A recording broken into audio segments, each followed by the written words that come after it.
నీ తపాస్ ఆ రోజు తప్పించుకున్నావు, ఈరోజు ఇక్కడ ఇప్పుడు నా చేతుల్లోంచి తప్పించుకోలేవే.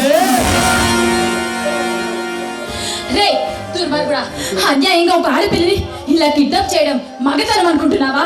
చూడరా, నీకు పోయే కాలం దగ్గర పడింది, అలాగే అందుకే ఇలా ఇలా బెర్రవీగుతున్నావు. చంపడానికి గాడ్స్ పుట్టాడు, రామాయణంలో రావణాసుడు పుట్టాడు, ప్రాంతంలో వీరమల్లు పుట్టాడే. దుర్మార్గుడా, పురాణాల్లో కూడా సీతాదేవిని చేపట్టిన రావణాసురుడి గతి ఏమైందో తెలుసా? అదే గతి నీకు పట్టక ముందు మర్యాదగా ఇక్కడి నుంచి వెళ్ళిపో. దాకా నువ్వు బతికి ఉండాలి కదంటే నీలాంటి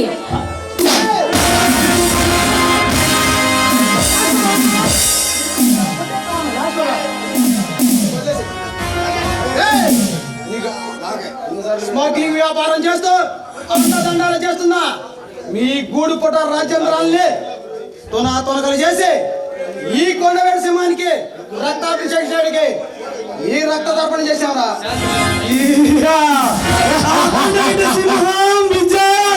మీరు ముగ్గురు నా చేతుల్లో చావడానికి వచ్చారా? కొండవెట్టి సింహం నా అక్రమ వ్యాపారాల దండాలు దోపిడింది పదకొసారి అడ్డుకుంటూ వచ్చావు.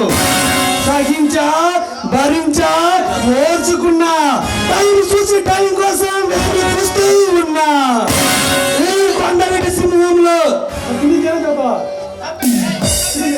రాజా, విజయ్, అశోక్, మమ్మల్ని చంపే మగాడు ఈ దేశంలోనే పుట్టలేదురా.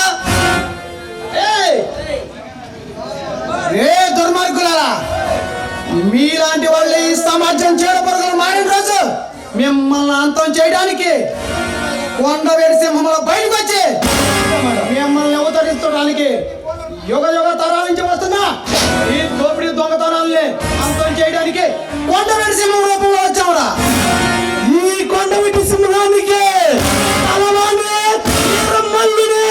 ఈ కొండ సింహాన్ని ఏలటానికి అది నువ్వైనా ఉండాలి, ఈ వీరమ్మయ్యైనా ఉండాలి.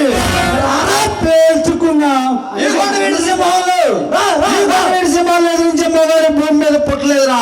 ఒకవేళ పుట్టుంటే ఈ రోజు వాళ్ళ గతి అంతమైపోవాల్సిందే. చూసుకున్నాం నీ తొమ్మిండో మా తొమ్మిండు చంద్రముఖి కోసం ఆ కొండమిటి శివాలు పరుగులు పెట్టుకుంటూ వస్తాయి, మా చేతుల్లో సస్తాయి. మీరు ముగ్గురు వచ్చినా 30 వచ్చినా 3 మంది వచ్చినా మమ్మల్ని ఏం చేయలేరా.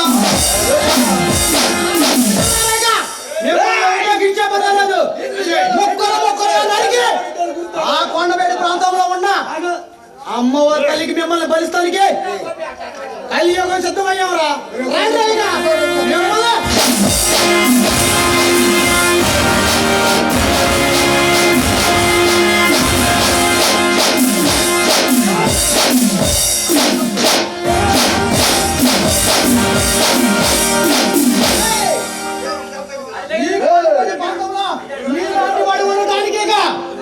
ఉపేక్షించలేదు దుర్మార్గులారేక మీకు పంతం పండిపోయిందిరా.